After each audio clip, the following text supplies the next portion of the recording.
વધતી ગરમીને ધ્યાને રાખી એએમસી હીટ એક્શન પ્લાન અમલમાં મૂક્યો છે।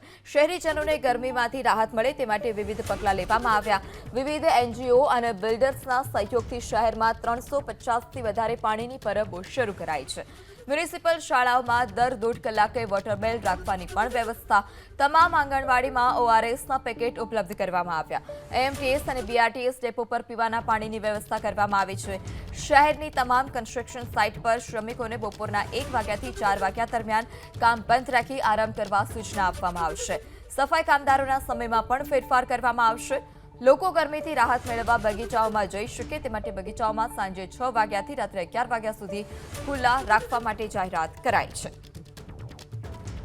ત્યારે મ્યુનિસિપલ તરફથી કોર્પોરેશન તરફથી જે બગીચાઓ છે તેના સમયમાં પણ ફેરફાર કરવામાં આવ્યો છે। સાંજે 6 વાગ્યાથી 11 વાગ્યા સુધી ખુલ્લા રાખવાની જાહેરાત કરવામાં આવી છે।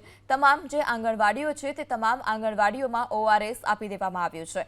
આ સાથે એમટીએસ અને બીઆરટીએસ બસ સ્ટોપ પર પાણીની વ્યવસ્થા કરવામાં આવી છે। શાળાઓ કે જ્યાં દર 1.5 કલાકે વોટર બેલ વગાડવામાં આવશે। આંગણવાડીમાં ઓઆરએસ પેકેટ જે છે તે ઉપલબ્ધ કરવામાં આવ્યા છે। એમસી કે જેણે આ હીટ એક્શન પ્લાન જે છે તે તૈયાર કર્યો છે કારણ કે ગરમીનો પ્રકોપ દિવસે ને દિવસે વધી રહ્યો છે। અમદાવાદમાં સામાન્ય કરતાં 7 ડિગ્રી જે તાપમાન છે તે વધુ નોંધાયું છે। 41 ડિગ્રી તાપમાન ગઈકાલે નોંધાયું હતું। આજે પણ કાળઝાળ ગરમી અને આ તમામ વચ્ચે એક્શન પ્લાન તૈયાર કરવામાં આવ્યો છે। બપોરે 1 વાગ્યાથી 4 વાગ્યા સુધી જે કન્સ્ટ્રક્શન સાઇટો છે ત્યાં કામદારોને આરામ કરવા માટે સૂચના આપવામાં આવશે। સફાઈ કામદારોના સમયમાં પણ ફેરફાર કરવામાં આવ્યો છે।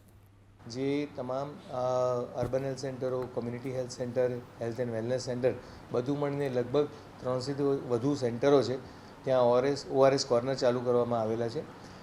ત્યારબાદ જે સામાજિક સંસ્થાઓ અને એનજીઓ સાથે મળી અને પાણીની પરબો કાર્યરત કરવામાં આવી છે। લગભગ 350થી વધુ પાણીની પરબો કાર્યરત છે અને આગામી સમયમાં એને 1000 સુધી લઈ જવામાં આવશે। બપોરે 1થી 4 જે આપણે દિવસનો સમયગાળો ગણીએ તો જે 1થી 4નો સમયગાળો હોય છે ત્યારે મહત્તમ ટેમ્પરેચર વધુ રહેતું હોય છે।